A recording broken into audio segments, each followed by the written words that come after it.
Hi, this is Elliot Fishman, and here's our newest talk. This is going to be on the role of cinematic rendering in the evaluation of small bowel tumors. This is based on an article we recently published by Zara and Satomi and myself. And what I'm going to go through is some of the basic points in this article and how cinematic rendering can help you detecting and evaluating small bowel tumors. Now, we know that primary small bowel tumors are rare, symptoms will vary, and diagnosis is often delayed. People talk about 18 months from presentation to diagnosis. The question is, how can we make it easier to see tumors? And one thought is cinematic rendering. Can you accentuate bowel that you could pick up smaller tumors? We've talked about that in pancreas. We've talked about that in liver.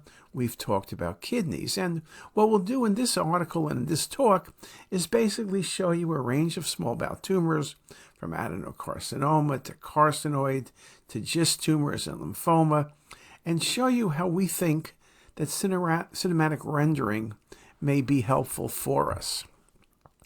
Again, the challenge of small bowel tumors, even malignant tumors, symptoms are nonspecific: abdominal pain, nausea, vomiting, and weight loss.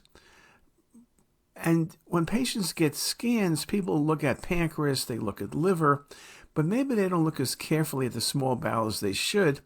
But also the problem is small bowel tumors are often difficult to see if they're not causing obstruction or GI bleeding, particularly when they're small. So what is it that we can do? Well, we can look for transition points. We can look at the vasculature. We can look for changes in perfusion. There are a number of things we can do. Now, of course, one of the issues we go back to is in the big picture of things, small bowel malignant tumors are rare. Only about 0.6% of all cancers, and only 3% of GI malignancies. Now, the rate of small bowel tumors has increased, particularly carcinoid and GIST tumors in our experience, but they're still going to be small numbers. So again, the question is, how do we do better? Well, we've talked about using cinematic rendering before, as I mentioned, and in this last series of talks on CTisus, you have seen a number of different applications. We're going to talk about musculoskeletal applications. We've spoken about adrenal. We've spoken about kidney. We've spoken about pancreas. But let's look at the small bowel. So let's start with small bowel adenocarcinoma. It's most commonly proximal duodenum or distal duodenum and jejunum. We always talk about how in the ileum, yes, you can get small bowel cancer, but you're typically thinking about lymphoma. And also distally, you think about carcinoid, and carcinoids typically have a mass in the mesentery and desmoplastic reaction. The challenge with small bowel adenocarcinoma, initially the lesions are flat and they're small. They may not cause obstruction, they may not enhance, and so if the bowel is not well distended, and if you're not very careful, it's very, very easy to miss. So again, you need to be really, really careful. With cinematic rendering, we enhance the difference between normal bowel and any potential abnormal bowel. We also try to enhance the interfaces, and this hopefully will help accentuate the definition of both vessels, normal structures, and abnormal structures. And here's just a good example. You could see that when you look at the axials, is this under distension? No, this is a mass around the fourth portion of duodenum.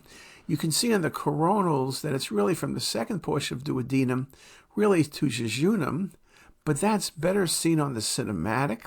You see the lumen, the eccentric mass, very nicely defined, and the bulky component going from the third and fourth portion of duodenum into jejunum. And this was biopsy-proven adenocarcinoma, but you can see it's bulky, but it's not causing obstruction, and of course, it's very, very easy to miss. Here's another example of a small bowel adenocarcinoma. It's a bulkier tumor shown nicely here, but maybe you're going to walk by it, but on the cinematic, it really stands out well. a large ulcerating mass. If you mentioned lymphoma, I would have a hard time saying no. If you thought about metastatic disease, that would also be a possibility. But at the end of the day, the key is recognizing it. It also shows very nicely that even when you have a reasonably large small bowel tumor, it may not cause obstruction, because in this case, you don't see any dilated bowel loops, but it's easy to see the tumor. Now, again, talking about the whole area about looking at small bowel tumors, again, we emphasize you need axials and coronals, but then 3D mapping using both MIP for looking at vessels and cinematic rendering or volume rendering for enhancing the interface between normal and abnormal tissue becomes very important. Now, we spoke about the adenocarcinomas being proximal. I mentioned distally, we think about carcinoid. The carcinoids can occur in the first and second portion of the duodenum, and there they're just simply polypoid vascular lesions. When you have distal tumors, like classically in the ileum, you'll often see a mass in the mesentery, and the mass in the mesentery has desmoplastic reaction, and in 60 to 70% of the cases, it will also have calcification. Here's a nice example of a patient with abdominal pain. There's a vascular lesion here. It's not in the terminal ileum. It's higher up. It's more proximal jejunum to mid-jejunum. More distally, there is something going on in the bowel mesentery, right? There's a mass here with desmoplastic reaction. Put both of them together, and now you're dealing with a carcinoid tumor. Another example, mass in the mesentery with calcification. 70% of carcinoids do calcify. There's a second mass here. Desmoplastic reaction best seen on the cinematic rendering views where you see the masses and you see the irregularity of the vessels, the so-called desmoplastic reaction, which is classic for a carcinoid tumor.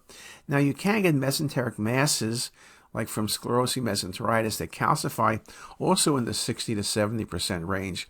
But with sclerosing mesenteritis, you don't have that desmoplastic reaction that you have with a carcinoid tumor.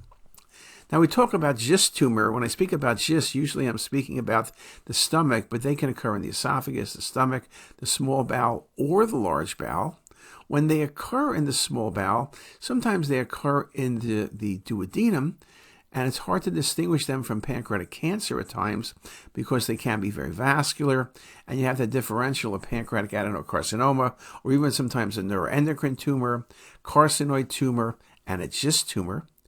GIST tumors can be multiple, they can be necrotic, they can ulcerate, and they can bleed. And again, cinematic rendering is helpful detecting them. Here's a nice example of a mass coming off the duodenum, second portion. Polypoid, you can consider a carcinoid, but carcinoids are usually more vascular and intraluminal. Adenocarcinoma is usually more infiltrative, not a mass that's so exophytic, which is nicely shown on the cinematic coronal rendered images. Very nicely shown. And you can see there's no obstruction. One other thing with GIST tumors, they can bleed, but they often do not obstruct unless they really have some sort of desmoplastic reaction. Another example, here's a large mass, and if you said this was lymphoma, a big polypoid ulcerating mass, to me, my first thought would have been lymphoma. I could have thought about metastatic disease. I could have thought about a carcinoid tumor, but carcinoids usually don't become necrotic and they're more vascular, so I don't really like that. But a GIST tumor, often it's exophytic, it's bulky, it ulcerates, and this was a GIST tumor that actually perforated, and the patient has carcinomatosis. Finally, lymphoma is the most common extranodal site of disease in the GI tract. One of the things with lymphoma is usually in the terminal ileum. It can be polypoid, it can be infiltrating. Even when it's bulky at times, it doesn't obstruct. That's one of the hallmarks of lymphoma. It's a very unusual, it's kind of like a soft tumor, that it's bulky, it's large, it can be ulcerating, but it may not obstruct. Now with lymphoma, we see it more commonly in patients who are organ transplant recipients, patients who are immunosuppressed, amongst other factors. And here's a nice example of a mass in the right lower quadrant. If you only look at the mass, you could have thought about an ulcerating GIST tumor. You could have thought about metastasis. You see the bulky components into the mesentery. When I see this, I'm going to think about lymphoma, particularly when I see that. So this is a nice example of a bulky mass with ulceration, with extension down the root of the mesentery, very nicely appreciated in the cinematic rendering as well. Now, we also mentioned that key indicators of primary small bowel lymphoma include wall thickening, enlarged nodes without necrosis. And again, the challenge is that the variability in appearance. Now, at the end of the day, often you can make the diagnosis. Lymphoma will typically have more bulky nodes than any of the other processes. Desmoplastic reaction is something in carcinoid, but it's not something you see in lymphoma. You can see lymphomatous involvement of multiple bowel loops. You can see lymphomatous involvement of nodes, obviously, but it's not that desmoplastic reaction. So again, we're able to make the distinction. We also mentioned sarcomas, which are rare, but they do occur. Most commonly in jejunum, they're typically large and ulcerating, could look identical to a GIST, can look identical to lymphoma. So I've showed you a number of examples, and I'll go through a few more.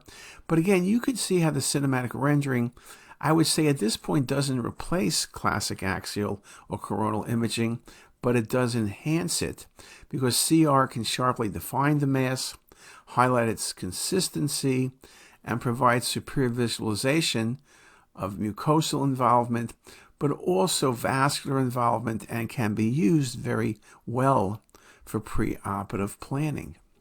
In summary, small bowel neoplasms are rare and often present with either nonspecific symptoms or acute emergencies.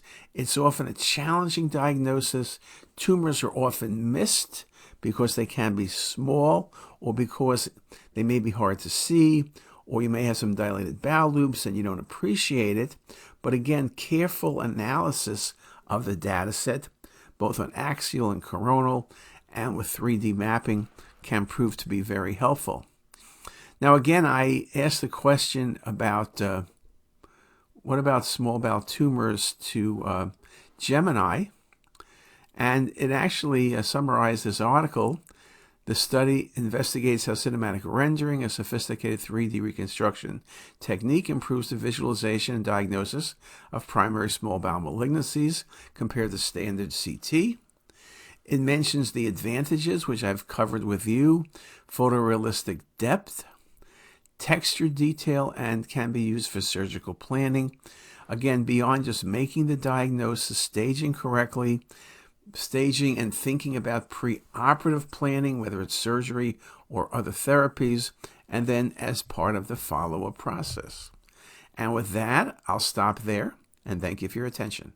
If you like this video, make sure to subscribe to the CTisus YouTube channel. You can also visit us at ctisus.com for even more videos, plus quizzes, pearls, protocols, and oh so much more. We're also in the App Store and have well over a dozen apps for iPhone and iPad, all completely free. Thanks for watching.